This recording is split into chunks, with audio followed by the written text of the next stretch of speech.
panalo sa sarap nitong bagong recipe na ating isi-share sa inyo. Na isa lang itong fillet fish at tokwa. Kaya kung paano ko itong ginawa, keep on watching at ituturo ko sa inyo. Tara! So dito meron ako ng fillet fish. Ito ay tilapia. Kinat ko lang into cubes.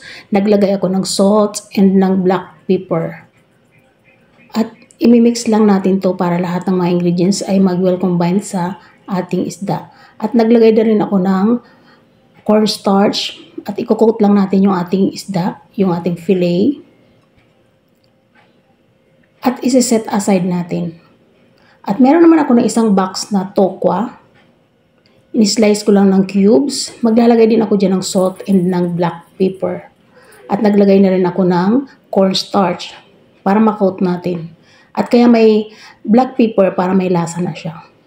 At nagpainit na ako ng isang kawali at naglagay ako ng oil. Use oil yung ginamit ko. At ipa-fry na natin yung ating mga tokwa.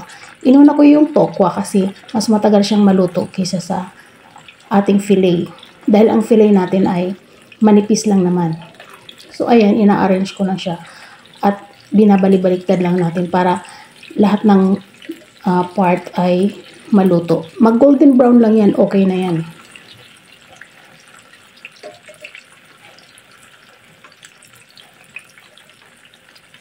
So ayan, continuous lang yung ating pagluluto hanggang mag golden brown lang ang ating tokwa. At ininix na natin yung ating tilapia fillet. Pinagsama-sama ko na lahat yan sa ating kawali para sabay-sabay silang maluto. So sa mga ayaw ng ganitong pagluluto, pwede nyo namang ibahin. Pero dito ako masaya kaya push ko na to. Sabi nga ni Chef Arvie Manabat, kung saan ka masaya, go. Dito ako masaya, so tinuloy ko na. Pero pwede nyo nang baguhin, nasa sa inyo lang yan. Depende sa iyo kung ano yung gusto nyo pagluluto. At lulutuin lang natin sila hanggang mag golden brown. So pagka ganito, okay na. I-remove na natin sila sa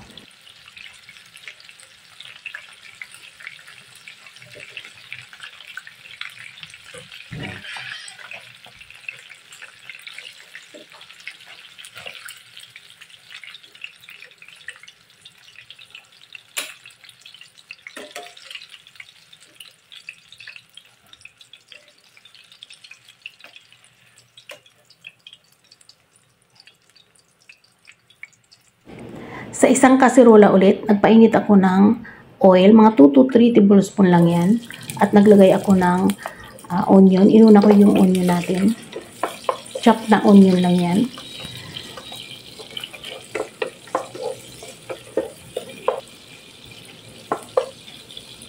At ininix na natin yung ating garlic.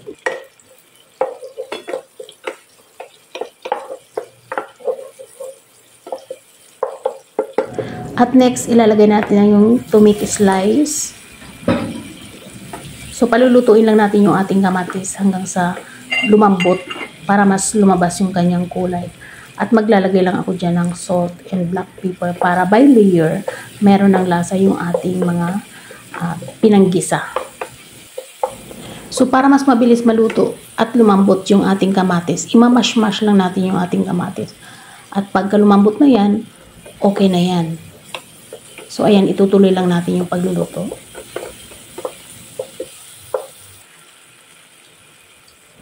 At dito sa part na to, naglagay na ako ng 1 to 2 cups of water.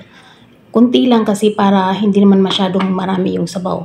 At pakukuluin lang natin. At naglalagay na rin ako dito ng patis, 3 to 4 tablespoon, 2 to 3 tablespoon na toyo, at nag-nor seasoning 1 to 2 tablespoons. So at ayan nga, kumulo na. Titikman na natin kung okay na yung lasa para kung kailangan natin mag-add ng water, baka nasobrahan naman ng alat. At dito sa part na to, naglagay na ako ng pichay, yung white part ng pichay kasi matigas yan kaya inuna ko na paglagay. At pakukuluin natin ng 2 to 3 minutes lang muna. Pakukuluin lang natin ito. Then after 2 to 3 minutes, okay na. So ayan nga, binuksan ko na. At titikman muna natin ulit. So, nung tinikman ko yan, may lasa na, medyo masarap na. Pero hindi pa talaga makukuha natin yung tamang lasa.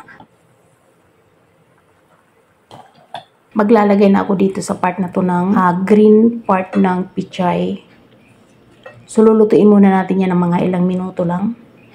Yung medyo mag-change lang ng kulay yung ating pichay, okay na yan kasi maluluto pa yan mamaya.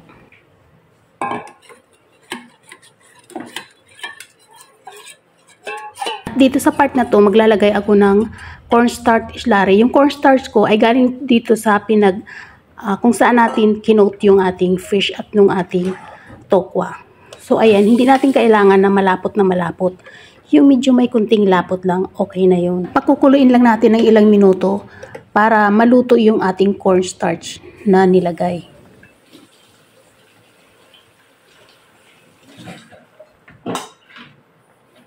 At maglalagay na dito ng tokwa at ng ating fillet na tilapia. So nilagay ko na. Magbabawas pa ng sabaw yan kasi ma-absorb ng tilapia. Pero mas sasarap siya. Kaya mas okay yung ganyan lang kadami, hindi kailangan ng maraming sabaw. At tinitimplahan ko na kung okay na yung lasa niya. Meron na tayo ng tilapia fillet with tokwa and pichay. Kaya sa mga bago sa aking channel, please subscribe. Pakiring the bell all para ma-notify ka sa aking mga next video upload. At paki-follow ako sa aking Facebook page, Hilda Kitchen Vlog. Maraming salamat sa inyong panonood at sana magkita-kita pa tayo sa aking mga next video. Bye! Follow for more!